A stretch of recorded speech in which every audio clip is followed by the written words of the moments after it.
ओ भगवान का इंसाफ। एक सेठ के घर के बाहर हर दिन एक भिखारी दरवाजे के पास आकर भीख मांगता था और घर का मालिक हमेशा घर के बाहर आते ही उसे देखकर मुंह फेर लेता था। कई बार उसके लिए गालियां भी बकता। वो कहता, तू जिंदा ही क्यों है? पूरी जिंदगी ऐसे ही भीख मांगेगा क्या? धरती का बोझ क्यों बना बैठा है? और कभी कभी उस भिखारी को गुस्से में वह धक्का भी मार दिया करता था। इतना कुछ हो जाने के बावजूद भिखारी के मुंह से सिर्फ यही निकलता कि भगवान तुम्हारे पापों को माफ करे। एक बार सेठ को धंधे में बड़ा नुकसान होने की खबर मिली। सेठ बहुत परेशान था कि तभी उसके दरवाजे पर वही भिखारी आया। गुस्से में अपना आपा खोते हुए सेठ ने उस भिखारी को पत्थर दे मारा। पत्थर लगने के कारण भिखारी का सर फूट गया और उसके सर से खून बहने लगा। फिर भी दर्द से कराहते हुए भिखारी ने इतना ही कहा, भगवान तुम्हारे पापों को माफ़ करे। भिखारी वहाँ से चला गया। सेठ सोच में पड़ गए कि भिखारी को पत्थर मारा, फिर भी उसने सिर्फ प्रार्थना ही की। सेठ का गुस्सा शांत हुआ, मन शांत हुआ। भिखारी का रहस्य जानने के लिए सेठ ने भिखारी का पीछा करना शुरू कर दिया। भिखारी जहाँ जहाँ जाता सेठ उसके पीछे जाता। सेठ ने देखा कि कोई उसको खाना देता, कोई उसको मारता, कोई अपमानित करता तो कोई गाली देता। लोग भिखारी के साथ चाहे जैसा व्यवहार करते, लेकिन भिखारी सबके लिए एक ही प्रार्थना करता, भगवान तुम्हारे पाप माफ़ करे। अब रात होने को आई। भिखारी अपने घर जाने के लिए लौटा।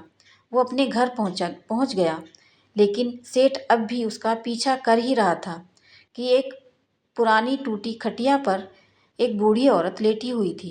काफ़ी कमज़ोर और बीमार लग रही थी। वह भिखारी की पत्नी थी। अपने पति को वापस आते देखकर वह खाट से उठ खड़ी हुई। पत्नी ने अपने पति के भीख वाले कटोरे में देखा। उसमें सिर्फ आधी बासी रोटी थी। वह उसे देखकर वह बोली, आज बस इतना ही मिला? और हाँ, आपके सिर से खून निकल रहा है। ये चोट कैसे लगी? बूढ़ा भिखारी बोला, आज बस इतना ही मिला, किसी ने कुछ नहीं दिया। सब ने गालियाँ दी और एक ने पत्थर भी फेंका, इसलिए मेरा सर फट गया। एक गहरी ठंडी सांस लेकर बूढ़ा भिखारी फिर से बोला, यह मेरे ही पापों का फल है। तुम्हें याद है कुछ सालों पहले हम कितने अमीर थे? क्या कुछ नहीं था हमारे पास? हमारे पास हर चीज़ ज़रूरत से ज़्यादा थी, लेकिन हमने कभी दान नहीं किया। और उससे भी बुरा हमने उस अंधे भिखारी के साथ किया जो द्वार पर भीख मांगने आया करता था। बूढ़ी पत्नी की आंखों में आंसू आ गए। वह बोली, हाँ, हम उस बेचारे अंधे के साथ बहुत बुरा करते थे। उसका अपमान करते थे, उसे खाने के लिए रोटी की जगह कागज़ दिया करते थे, उसका मजाक उड़ाया करते थे और कभी कभी मारा भी करते थे।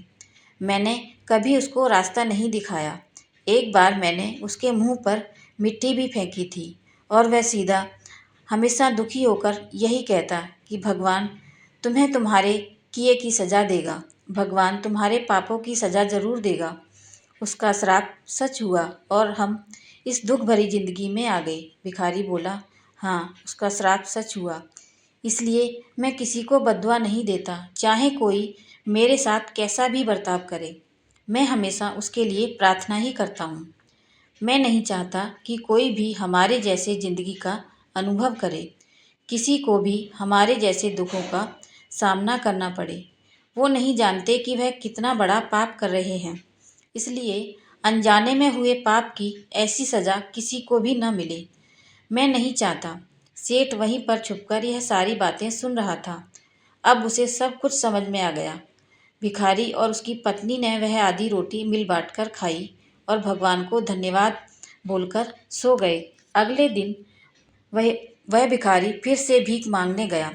सेठ के घर के सामने जाते ही सेठ ने पहले से गर्म रोटी या उसके लिए निकाल कर रखी थी। उसे देते हुए सेठ विनम्रता, माफ़ कर दीजिए बाबा, मुझसे बहुत बड़ी गलती हो गई। बूढ़ा भिखारी बोला, भगवान तेरा भला करे। इतना कहकर वह आगे निकल गया।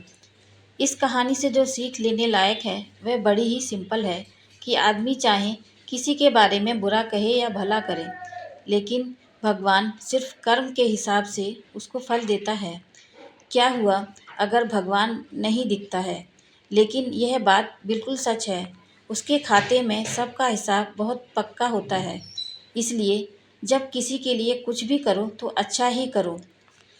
जय श्री कृष्ण। मेरी ये कहानी आपको कैसी लगी मुझे कमेंट करके ज़रूर बताएं और मेरे चैनल को लाइक शेयर सब्सक्राइब ज़रूर करें। धन्यवाद।